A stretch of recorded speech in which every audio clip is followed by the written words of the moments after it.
segala yang datang dari Allah itu tidak mungkin buruk. Tidak mungkin. Kenapa kita diminta untuk taat dengan mutlak? Karena segala yang datang dari Allah pasti baik. Ya, pasti baik. Karena Allah menurunkan segala maslahat sesuai kebutuhan kita. Cuma manusia kadang-kadang, menginginkan sesuatu dengan pikiran pendeknya yang bukan kebutuhannya. Al-Baqarah 216. Agak pelan-pelan kita ya.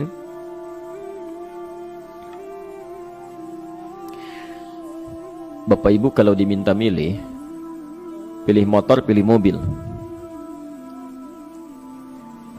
Apa? Pilih motor, pilih mobil. Kalau sebagai manusia biasa pilih motor, keterlaluan itu. Umumnya akan memilih mobil. Akan memilih mobil umumnya. Tapi kadang-kadang kita menginginkan sesuatu yang tinggi, menurut Allah itu bukan kebutuhan kamu. Kebutuhan kamu itu motor. Ya. Keperluan kamu motor. Kalau kamu punya mobil, sulit nantinya. Gangnya sempit, mesti bikin garasi, anggaran bertambah, dipikirin juga. Capek.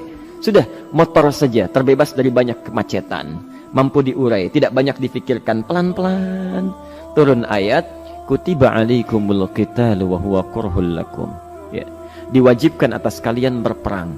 Dulu orang diminta jihad gelisah, ya. Gelisah. Nah, kalau ada perintah Allah yang melahirkan kegelisahan, ini maknanya. Ya. Tidak harus dalam konteks jihad yang fisik, ya. Jihad, melawan hawa nafsu kita. Jihad melawan pikiran kita. Jihad melawan prasangka buruk kita. Kadang-kadang ada keinginan kita yang kita inginkan menurut Allah itu belum baik untuk kita. Nah, sifat manusia ketika diberikan oleh Allah keputusan yang terbaik, kadang-kadang ada sifat dalam hatinya gejolak, belum bisa menerima. Ya. Ada gejolak di hatinya. Dalam keadaan demikian kata Quran, Kutiba alaikumul qital. Kalau Anda merasakan sesuatu sedang ada gejolak di jiwa, sulit menerima ketetapan Allah, maka perangi perasaan-perasaan buruk itu. Wa huwa kurhul lakum, walaupun itu sulit. Walaupun itu sulit. Jangan berprasangka buruk dulu pada Allah. Ayat yang indahnya, perhatikan kalimatnya.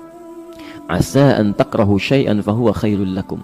Boleh jadi Anda tidak menyukai sesuatu, di balik itu ada kebaikan-kebaikan besar yang Allah sedang rencanakan. Ya. Karena pikiran kita pendek, maunya sekarang saja. Tapi subhanallah, Allah sangat panjang, tidak ada batasnya. Allah memberikan maslahat sampai kamu meninggal, ini maslahatnya. Kamu berpikir sekarang saja. Wa asa an tuhibbu syai'an wa huwa syarrul lakum. Sedangkan boleh jadi di balik yang kita sukai ada keburukan yang sedang menunggu kita di depan ini, kamu tidak tahu. Ya. Apa logikanya? Wallahu ya'lamu. Allah tahu masa depan yang akan terjadi menimpa kita, wa antum la ta'lamun. Sedangkan kalian tidak bisa membaca masa depan. Ya. Saya punya adik perempuan datang lalu meminta doa. Kak, saya ingin tes katanya. Ya, di salah satu bank. Kemudian sudah pada tahap akhir yang menurut hitung-hitungan manusia dan perkiraannya insya Allah lulus, karena tidak ada alasan apa-apa lagi untuk tidak meluluskan. Baik, bismillah kita berdoa. Tapi doa kita seperti dibimbing oleh Quran, tidak minta dunia saja, ya. Jadi dunia baik, Al-Baqarah 201, Rabbana atina fid dunya wa fil akhirah, ya. Dunia minta baik, akhirat minta baik. Tapi aturan dunia dan akhirat ini jangan disebandingkan, rugi. Dunia itu kecil, ya, akhirat lebih besar. Dunia itu kecil. Makanya diatur di Al-Qasas, ya, ayat 77 sampai 78 itu. Aturannya wabtaghi fima atakallahu daral akhirah wa la tansa nasibaka minad dunya. Minta seluas-luasnya akhirat, tapi dunia jangan berlebihan. Ya. Sekedar mencukupi kebutuhan kita saja. Ya. Pakaian, Bapak Ibu sekalian, ya, kita beli pakaian sesuai kebutuhan saja, jangan berlebihan. Ya. Cukup ketika kita akan sholat, layak, indah dalam pandangan Allah. Ketika kita akan bermuamalah, bagus, tidak mengecewakan orang lain, sudah. Maka waktu selebihnya, ketika kita mencari sesuai kebutuhan, waktu selebihnya bisa digunakan untuk memperbanyak ibadah. Tidak banyak energi terbuang, uang juga terbuang, tenaga juga terbuang. Bayangkan kalau keinginannya macam-macam. Wah, ingin baju terbaru, ingin tasnya Hermes, mereknya dari Paris, sekarang juga mesti dibeli. Wah, uangnya sudah 400 juta keluar, tenaga mesti keluar, beli tiketnya macam-macam dan sebagainya. Habis waktu untuk mengejar dunia, ibadah tertinggalkan. Di rumusnya dunia itu secukupnya saja. Nah, yang paling menarik, Kita doakan supaya Allah memberikan kebaikan dunia dan akhiratnya yang paling utama. Maka datanglah dengan lesu mengatakan, saya tidak lulus katanya. Kenapa? Saya bilang, saya tidak tahu, saya sudah berusaha. Tapi konon kabarnya, saingan saya adalah anak salah satu pejabat. Masya Allah.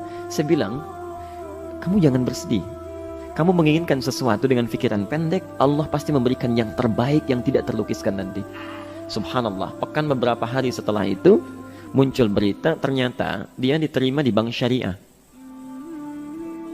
Dia menginginkan sesuatu yang diinginkan, Allah menginginkan lebih dari apa yang dia harapkan.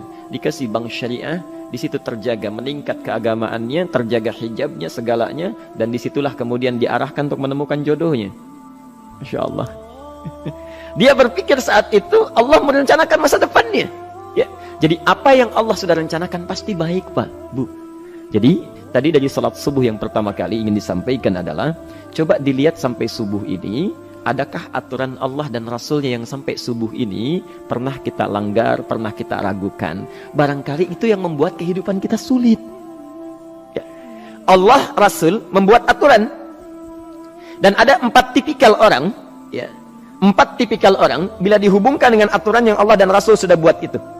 1, ada yang ikut aturan. Maka orang seperti ini kata Quran, yuridullahu bikumul yusra wala yuridu bikumul usra. Al-Baqarah 185. Allah menginginkan kemudahan, tidak menghendaki kesulitan dalam hidupmu. Ya. Maka dibuat aturan, yang ikut aturan Allah pasti mudah hidupnya. Ya, pasti mudah hidupnya. Ya. Rizkinya mudah, hidupnya mudah, nyaman, enak. Ya. 1, ada yang ikut aturan. Yang kedua, ada yang keluar aturan. Ya. Ini pasti repot. Pasti repot. Di awal-awal seperti menyenangkan, ujung-ujungnya repot. Allah bilang, jujur, jangan berdusta. Kalau dusta celaka. Wailul lil mukadzibin. Celaka bagi para pendusta. Dia keluar aturan, dia berdusta. Awal-awal memang nikmat. Besok. Ya. Pak, ini amplop siapa ya? Ya. Maaf Pak, ini amplop. Memang ini khusus Pak, anggaran tertentu, tidak ada kaitan dengan proyek ini. Padahal ada kaitan dengan proyek, dia sisihkan untuk kepentingan pribadinya. Bohong. Saat itu merasakan enak dapat tambahan, besok-besok dikejar-kejar sama aparat kepolisian. Ya. Celaka. Wail, itu sudah keluar aturan, pasti celaka. Ya. Subhanallah. Jadi ada orang kedua keluar aturan. Yang ketiga bikin aturan sendiri. Dikasih aturan, dia bikin aturan sendiri. Subhanallah. Kalau sakit, dibuat ketentuan. Sakit pertama, kalau biasa-biasa saja, ya, subhanallah, ikhtiarnya pergi ke dokter. Seorang sahabat datang kepada Rasulullah, ya Rasulullah, saya sakit, tolong doakan saya. Kata Nabi, idhab ila tabib, pergi ke dokter. Ini orang pintar sekali. Kata orang ini, ya Rasulullah, Anda kan Nabi Rasul, angkat tangan Anda, Allah kan maha menyembuhkan, nanti Allah sembuhkan saya. Cerdas ya?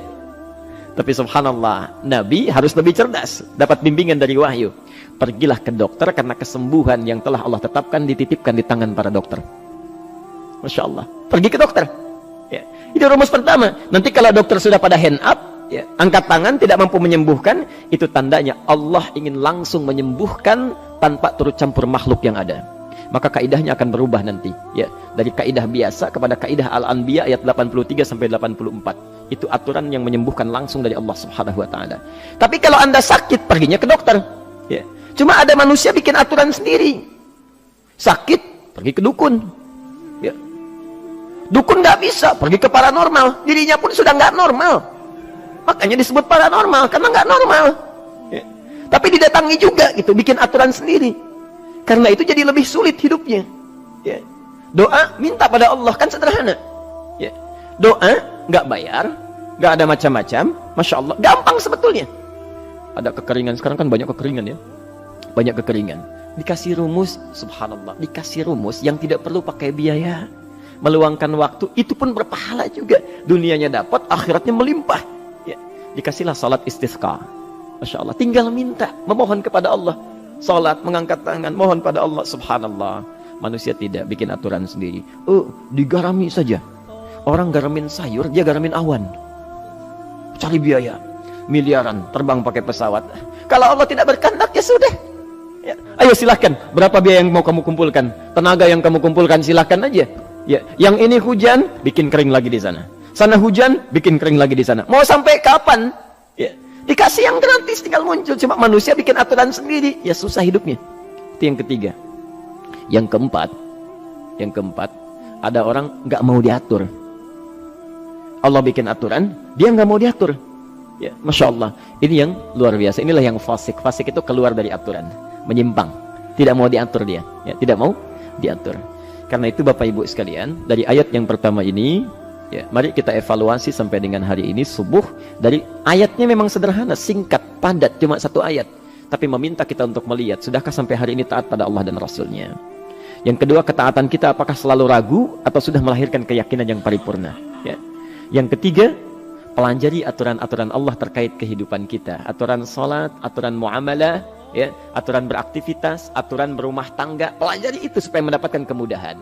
Biasanya kesulitan didapatkan karena kita belum mengenal aturan Allah dan Rasulnya.